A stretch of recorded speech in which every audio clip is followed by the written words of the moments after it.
بسم الله الرحمن الرحیم. ګرانو کتونکو لب خان شیرپو، کیمرامین ناصر یاسر خان دی. دا کوم مشر چې زما خوا کې موجود دی دا په دې خپو معذوره دی او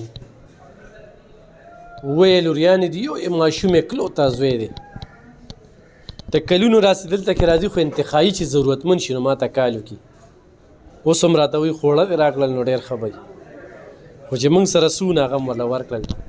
او دا تحریک لبیک والا ډاکټر محمد شفیق صاحب ډېره زیاته مننه کوو. دا د شب قدر مټې دی او انتخایي ضرورتمند دی.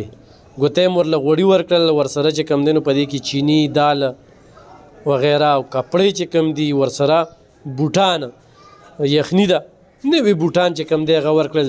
دا د کټ صادرې دي او دا ډېرې غټې صادرې دي، مضبوطې صادرې دي، دا هم دې له ورکړل. څه به وایې په دې موقع؟ به ډېر خوشحاله یم. ما تا ته رنګ وکړو، تا وې راشي به دغه شي نه مینې دا به یو څه او ښه به خوشحاله یم. دا د ما لپاره هر یو شی د ما لپاره دا ډېر شی دی اورې ښه پې خوشحاله یم. او دلته زه په دې نه یم، دې دونه لرې نه راځي، د کریم دې ځای پورې ولګي.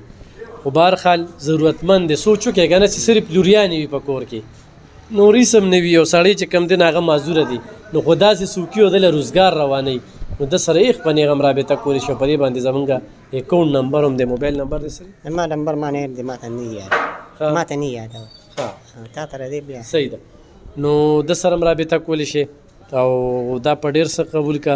او لبیک والا ته او ډاکټر شفیق صاحب ټولو ته به دواګانې کوو خوشحاله کا کتونکو. په دې حالاتو کې لبیک والا چې کوم دی لګیا دي د دغه متاثرینو دغه خلکو دپاره چې هغوی سره کومک هم کوي، مرسته هم کوي، ملاتړ هم کوي. نو انشاءالله دا سلسله به مخ په وړاندې بوځو، د داسې قسمه خلکو په کار راشي او دا ډېر زیات ضرورتمند دی. ډېره مننه.